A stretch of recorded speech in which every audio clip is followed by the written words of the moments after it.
Dr. Martin's boots. Dr. Martin's boots. Dr. Martin Luther King was a plagiarist. Yeah, that was a turn up for the books for me. I didn't know that. I came across that information accidentally. Yeah, Google it yourself. Yeah, but he was a dirty big plagiarist. Yeah, which is not necessarily a problem for me. It depends what matters, in what context. Dr. Martin's boots. He was a huge inspiration and a key figure in the civil rights movement, and in his capacity as that, he got results. And it kind of doesn't matter, Machiavelli kind of style. It doesn't matter how he got there. If the route to getting the right results, civil rights-wise, in the 1960s, was, involved plagiarism, then plagiarize away. But it's an interesting, thing. Apparently, if you go and look up his thesis here in the 21st century, it's got some note on the top of it saying, warning, significant portions of this thesis, which made him a Dr. Martin Luther King instead of just a Martin Luther King. Significant portions of this thing are plagiarized. Excuse me.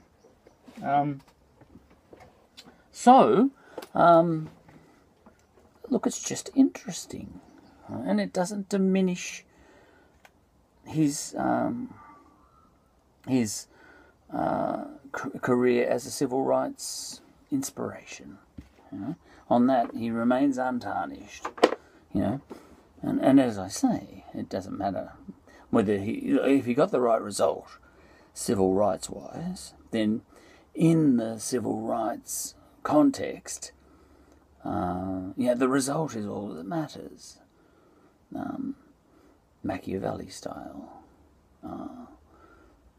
And, if he happened to lift goodly portions of his thesis from someone else or from other people and not acknowledge them and pass that off as his own work, and that's probably just ego at work or something, or he just needed the doctorate. I don't know what his doctorate was in. I did read it, but I forget. But it was probably some combination of philosophy and evangelism. I think I read something along those lines. Dr. Martin Luther King was philosophy meets politics meets activism. Activism meets God meets evangelism, but that got me thinking. Now that I know that he's a plagiarist, it makes you re-look at other things. And I don't necessarily want to have a crack at Martin Luther King. Well, you already know that I'm not trying to have a crack at Martin Luther King, because I just complimented him greatly on his results as a civil rights leader. He was good stuff. You wouldn't go back in time and take his doctorate away from him, because that probably helped him get that credibility that got him to a position that allowed him to be a great civil rights leader. So, if you could go back in time and challenge his thesis, would you? Well, I wouldn't, because he got some good results. It also got him shot, so he might actually choose to have himself challenged, now that he knows what he knows, that he was going to get shot. I think he got shot the year I was born, but it could have been a couple of years later. I can't remember. And anyway, now he might say, probably in retrospect, I wish I hadn't got famous because that hurt, But look, he got the right results. It kind of reminds me of Churchill in that sense. Churchill, if I'm going to have a crack at Martin Luther King for being a plagiarist, could have a go at Churchill for being a homicidal maniac.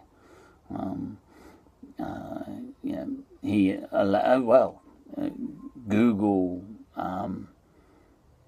what is it? The famine, Bengal famine. Open brackets, Churchill, close brackets. He's probably personally responsible for the deaths of 1 million people, for all I know. And I think that's on the record. And the least said about what he did to all our boys at Gallipoli, the better.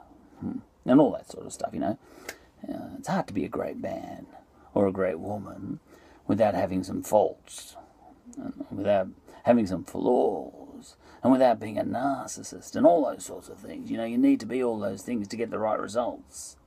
Very few nice people get good results. So you can criticise people all you like for being narcissists or whatever.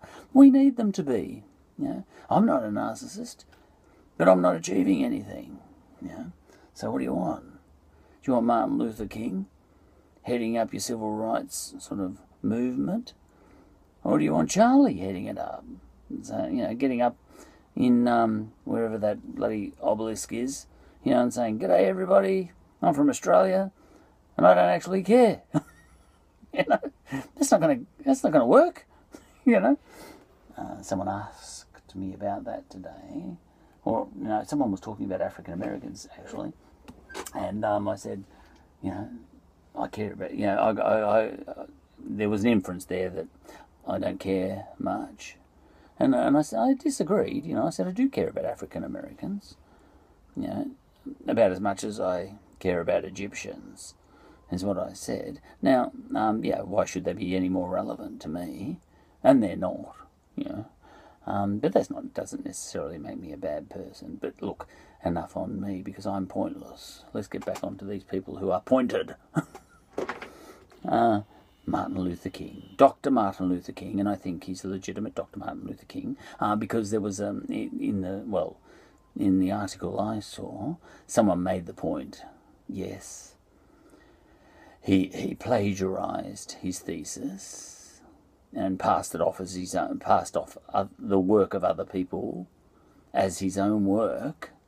But that, from my perspective, that might well be a narcissist at play, and the very thing that makes him a bad person for doing that was the very thing that made him such a great leader.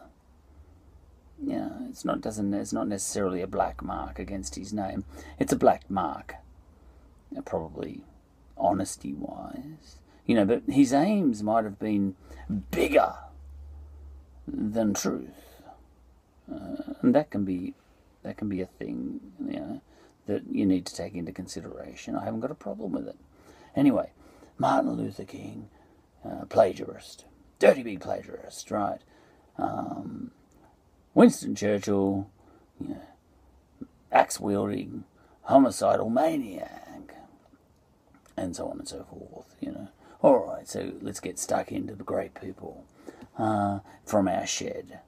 Now, but that got me thinking. The fact that he's a plagiarist, and it seems clear that he is. If you try and go and get a copy of his thesis, there's a note on it, a formal note, that sort of says something like, Martin Luther King, was a dirty big plagiarist. This thesis contains a lot of plagiarism. He never told us, and then he died, and then we found out later. So, we can't take his doctorate off him, post-mortem. Wrong word, but you know what I mean. But we'll put this note on his file, so you will know, and if you feel like challenging his doctorate and not allowing him, and stopping him from being called Dr. Martin Luther King, I saw a quote from someone say, just leave it alone, it's Martin Luther King, just leave it alone, don't go there, It said something like that, and someone really wise has said that. Don't touch it. If it's anyone else, but leave Martin Luther King alone, because there are other things that matter more than whether he was a dirty big fat liar. Lies, you got to balance things up. So keep calling him Dr. Martin Luther King. Maybe if you went back in time, you'd challenge it, and you knew you'd challenge the thesis, but don't. Leave it alone. If you find a thesis from someone called Mary Smith or something, challenge that. If she's done the same thing as that Martin Luther King has done. Now, once I found out about that little bit of information, it got me thinking, does Martin Luther King have the plagiarist's instinct? The plagiarism instinct. And I started thinking about his speech. I have a dream. And suddenly, the very structure of that speech and the tone and the grammar and everything about it and the words and the way he delivered it and everything, inspirational, no doubt about it. But now that I think about it, it reeked of someone passing off, other people's ideas as his own vision. I have a dream, like this all comes from me. Now, you may say I'm making too much of that angle, but I wouldn't be making anything of that angle at all had he not been a dirty big plagiarist in his thesis. So he kind of deserves it, I suppose. And Winston Churchill, deserves some nobody in his shed in 2020 having a crack at him. To nobody, Winston Churchill deserves that, and Martin Luther King deserves this. And as I think about that speech, I'm thinking, that has got the plagiarist's spirit, that speech. I have a dream. Well, all right, we know you weren't actually dreaming, you have a dream, all right. But the way he says that whole speech, it's like it's coming from him, that he's had these ideas. But throughout that speech, he is repeating ideas, essentially, and wholly, almost, ideas had by others. Principally, I think, if you wanted to trace it back, he's drawing on the thinking of the men and women of the European Enlightenment. And I always find that interesting, with civil rights leaders and all that sort of stuff, because to a lot of people it feels like all that stuff started in the 60s or the 50s, the 1950s, and maybe back in the 1940s and 30s, the really early ones and all that sort of stuff. But it started back in the, in the 1700s and the 1800s in Europe. That's where the idea for abolishment of slavery was had, way over there. The African Americans didn't even, it hadn't even occurred to them, the idea of abolishment of slavery, in essence, worldwide abolishment of slavery, that very idea. The whole world believed in slavery. So the authors of the abolishment of slavery were people like, John Wesley and Wilberforce, on his coattails and all that sort of stuff, and the French abolitionists and all those sorts of people. They're the architects of the abolishment of slavery, and they didn't have Africans saying, listen, we have rights, you should abolish slavery. No, it came from out of their own heads, unpushed. So they didn't have, African Americans or anything, those men and women of the European Enlightenment. They didn't have African Americans trying to educate them in the idea of the abolishment of slavery. In fact, Africans worldwide believed in slavery by and large, just as much as Europeans did at the time, and just as much as anybody else did, except for people who didn't need slaves. You know. So, you know, it was really the Europeans and the English, really, that came up with the abolishment of slavery, as far as I know. And there are a couple of examples way back in history of, you know, narcissists freeing all the slaves. I always think of Cyrus the Great, you know, and all that sort of stuff, but I don't know if that constitutes, you know, a push in the direction of worldwide abolishment of slavery. I think that came from Europe more during the European Enlightenment. And, you know, white blokes should get a tick for the idea of getting rid of slavery, and they didn't get any help from anyone except Jesus, you know, and Socrates. Yeah, something like that, yeah. All right, so there's that. However, what did happen is they said, yeah, look, we'll do away with slavery, but they, you know, they said all the right words, but then they didn't do all the right things, and they pushed ahead with colonialism anyway, and rigging the entire world economy, you know, and rigging the entire world social order, and rigging the entire world political order, you know, in their own favour. Yeah, and of course, anyone else would have done the same. You know, we learned that with OPEC, for example, when all the Middle Eastern countries, you know, they've been doing that ever since the 1970s, trying to rig the world economic order when it comes to oil. You know, so everyone gets into that. You know, probably the most evil thing the Europeans did was get a chance to do it. You know, by dint of, by virtue of, you know, all the technological advancement and all the riches that gave them a chance to rape and pillage the world, just like anyone else would have. Yeah. And it gave them a chance to rig the world in their own favour, just like anyone else would have. But whereas I don't think Martin Luther King can take credit for, you know, those sorts of things, you know, the ideas of that are embedded in his speech.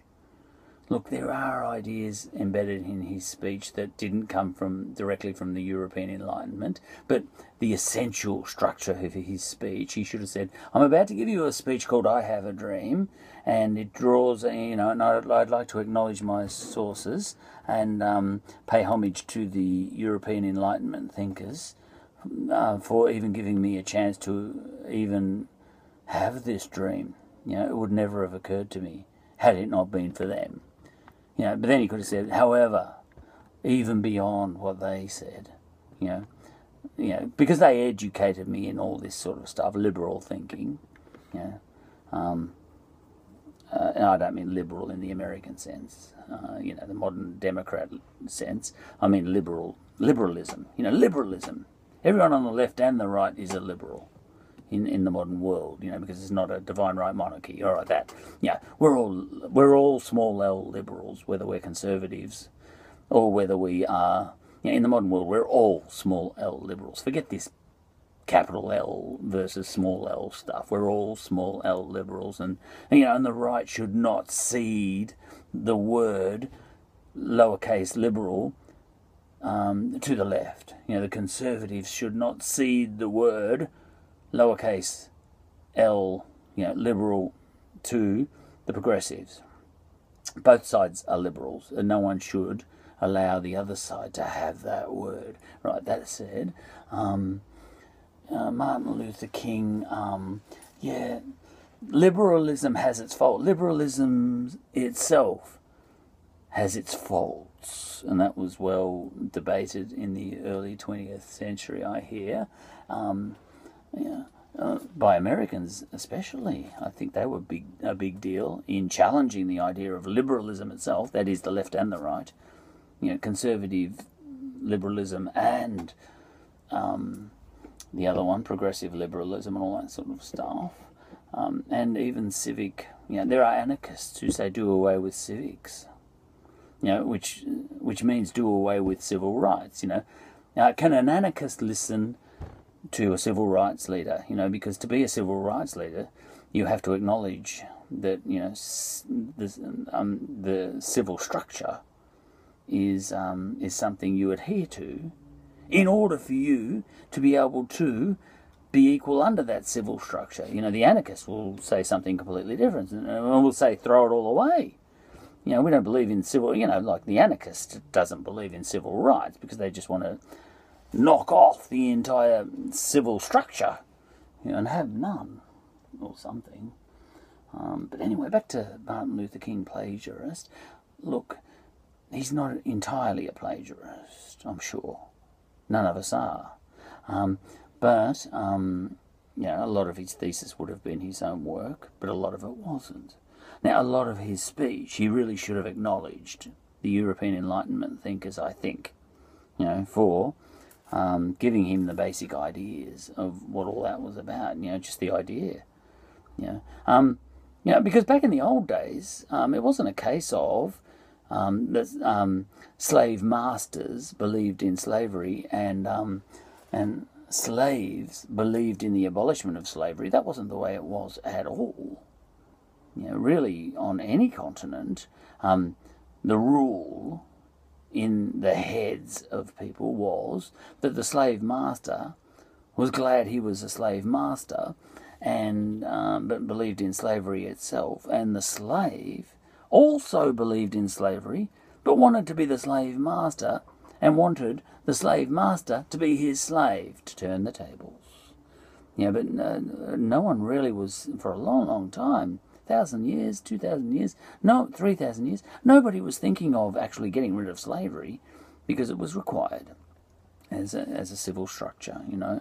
And really it's European technology and industrialisation and everything really that made the abolishment of slavery even possible in the first place, so thanks to the Europeans for that too. However, where the Europeans did a bad thing was they said all the right words, but they didn't want to give up their privilege.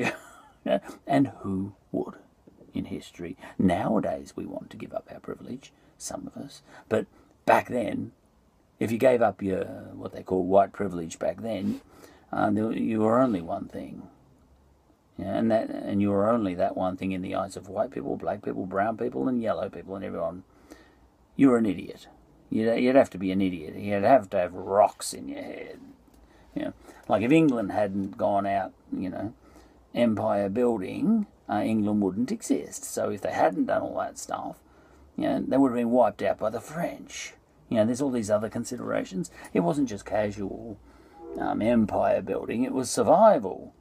You know, if I had my, you know, just before Napoleon, if I had my money on who was more likely to survive, the Wurundjeri tribe around here in Melbourne, or the English, you know, I would have put money on the Wurundjeris as having a better chance of survival than the English, and all that stuff, you know. But look, but African Americans did have something to educate Europeans on, you know, Anglos and all that sort of stuff, and that is, you know, the Anglos sort of, and the Europeans and everything, they came up with all the ideas, the Enlightenment ideas, you know, and kind of educated the rest of the world about those, including Africans and African Americans and all that sort of stuff. You know, Europeans educated, I think, and I really do, but I could be wrong, Africans and African Americans and all that sort of stuff, on just the idea of global anti-slavery. And by the way, it's possible because we've invented industrialisation. So take that on and, you know, it gives you a chance to get rid of slavery. How about it? You know, but when African Americans got a hold of that idea, including, you know, your Martin Luther Kings of this world, when they got hold of that idea, they said, okay, we're on deck with that. All right, we won't, you know, if we get a chance to enslave you, we won't. We're on deck. However, oh, hang on, you've rigged the world in your own favour. You've got white privilege, and we might as well be slaves the way it's all working out. You know, what's the difference between slavery and indentured labour, essentially? Out of the frying pan, you know, into the furnace. And on this, the experience of being in the oppressed camp, you know, what it feels like to be have the world rigged against you on that. African Americans did a great job of educating people with white privilege as to what the problem with that was, you know, and largely African Americans have appealed to white people to dig into your own enlightenment, and you will see from your own thinking, you know, look at your own thinking, and you'll see that you've done the wrong thing by African Americans, for example, and Africans worldwide, and everyone else who's had the world rigged against them. You will see. We're not educating you, we're telling you to use your own education. And I think Africans, and African Americans especially, so African Americans mainly, did have a good role in educating, especially, you know, white European Americans, on the idea of, hey, you've come up with the right ideas, follow through. You know, you said all the right words, but you didn't do anything. We're still ripped off. And we needed the civil rights leaders to tell us that. You know, it kind of reminds me of, I think it was Mary Wollstonecraft. I probably am saying her name wrong. No, feminist, you know, a really early feminist. During the Enlightenment, I think it was her. And all the males in the European Enlightenment and the Scottish Enlightenment and in that other Enlightenment that was kind of the most crappy Enlightenment of all, the England one. But, you know, still an Enlightenment. No, I think, you know, they were the big push when it comes to abolishment, the English. But the point is, Mary Wollstonecraft, you know, all the males were saying, you know, the rights of man, freedom for everyone, you know, liberté, égalité, fraternité, and all that sort of stuff. And Mary Wollstonecraft kind of said, have a listen to yourself.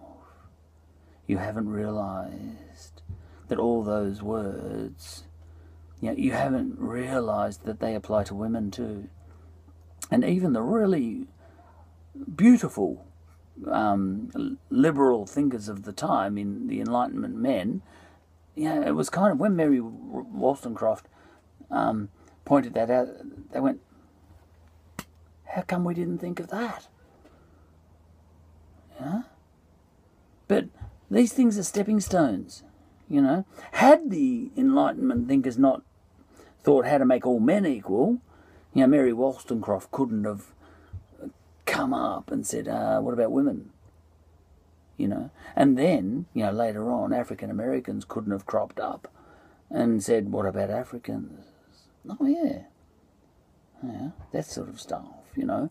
You know, that might not have happened. And that goes back and back and back, all the way back to the ancient Greeks who, you know, like democracy, for example, and plain old thinking, logically, you know. The Greeks said, oh, we've got a good idea, democracy.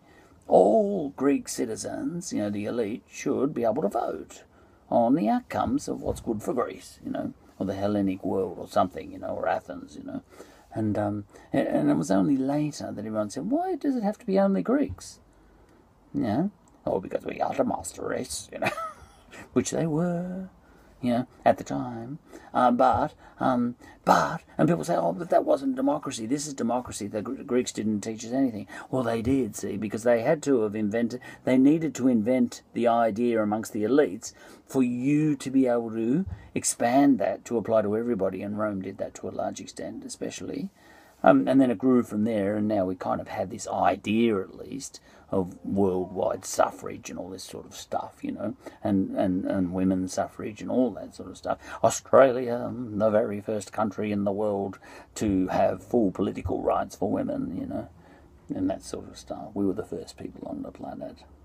Yeah. We've got one up on our mates, our cousins across the ditch on that one. They were the first people, the New Zealanders, to give women the vote, but we gave full political rights to women before they did, you know, which includes, you know, the right to vote plus the right to stand for office.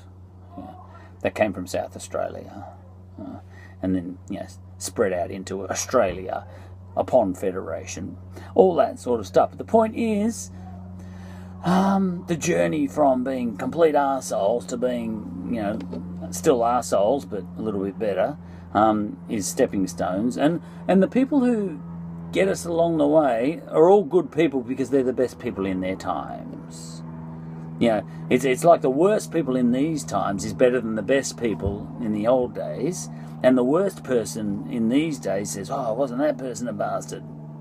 You sort of say, "Yeah, but he was the best in his time. You're the bastard, even though you're better than him." There's that.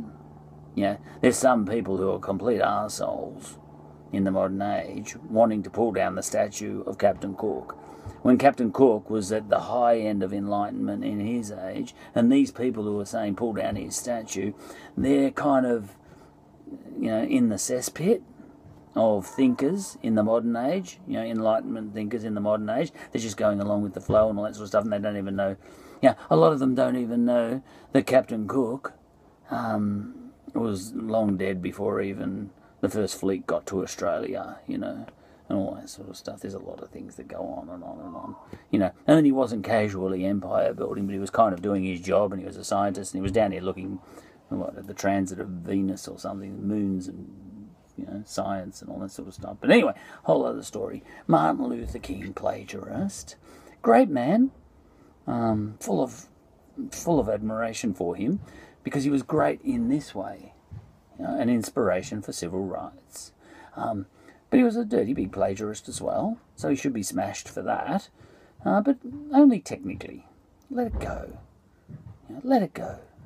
Because he's Martin Luther King. And the I Have a Dream speech now that I know he's a plagiarist, yes, I can hear the evangelist in that, where, almost like a narcissist, he really is giving the impression, and that's what plagiarism is all about. See, it's only an impression, sort of. Well, actually, there's cold, hard plagiarism, but, it's an instinct. The plagiarist's instinct is to kind of pass off everything as coming from you. Where other people, in all their grammar and it's a habit of every time you say something to give credit where credit's due. To give credit where credit's due. It's this just a habit, like if you say, "Oh, I heard a good idea the other day. My goddaughter told me a great idea and I want to tell you about it." That's one way to say things. But the other way to say things is for your goddaughter to say something to you, as happens to me. She gives me a lot of good ideas, for my podcasts. Another approach is, she tells you something, but you don't tell anyone that she told you that. You say, "Hey, I've had a good idea. I've had a good idea and I'm going to make an episode. I was just thinking yesterday." That's what you say. "I just had a thought yesterday." But you kind of don't mention that she gave you the idea. But the honesty instinct is to have, and it's in every single thing you ever say, the honesty instinct is just to always be in the habit of just naturally giving credit where it's due. And those people are nice to listen to, but I haven't investigated Martin Luther King much, but I found out that he was a plagiarist on his thesis, and now that's pushed me along to that big speech that he did, "I Have a Dream," and I don't think he's got that instinct of giving credit where credit's due. I think he's kind of your evangelist. Jesus works through me. "I have a dream that all men shall be free." Isn't that part of the French flag? And all that sort of stuff. He could have done some acknowledging there, but maybe that would have undermined him. Because you have to think about his audience, who are looking for the big inspirational leader, not the sort of person who just speaks in reasonable tones. Maybe his audience needed the fire and brimstone speech to get them all fired up and all that sort of stuff. Maybe his audience respond to that.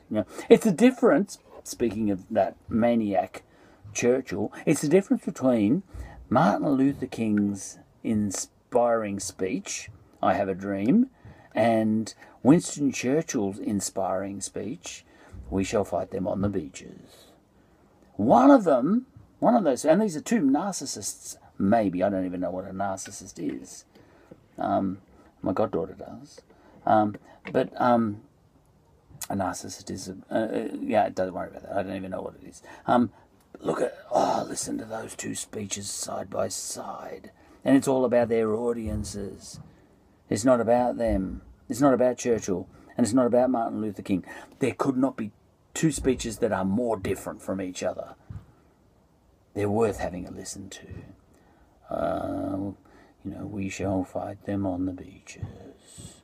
That's Churchill, it was almost deliberately boring. Like, massive. He sounded bored. And it electrified the English in the war effort because he sounded so bored.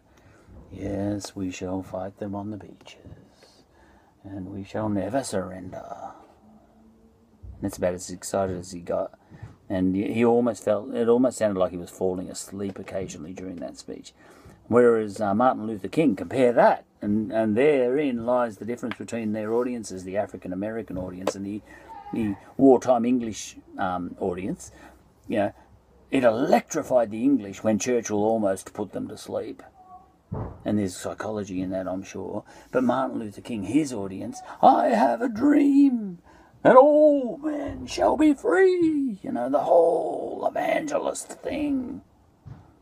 And it's kind of interesting. You probably wouldn't want Martin Luther King to be any other way, even though he was a dirty big plagiarist. And you probably wouldn't want Churchill to be any other way. An axe-wielding, homicidal, genocidal maniac. You need these narcissists to be exactly as they are, I think. But Churchill killed a lot of people. Starved them to death. All those Bengalis. And Martin Luther King, a dirty big plagiarist. Missed the button. Let's try again. Won't press.